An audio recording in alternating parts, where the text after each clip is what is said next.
అమ్మా.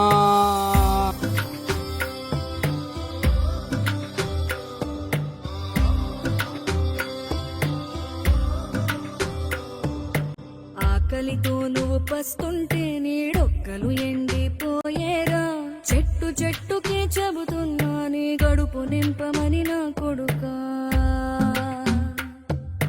నిద్దురలేక నువ్వుంటే నీ కన్నులు ఎర్రగా మారేరా. నీలి మబ్బుతో చెబుతున్నా నీ జోల పాడమని నా కొడుకా. మనిషికి మనిషే దూరమురా, ఇది మాయాలోకపు ధర్మమురా. బడిలో చెప్పని పాఠం ఇది, నా బతికే నేర్చుకో నా కొడుకా.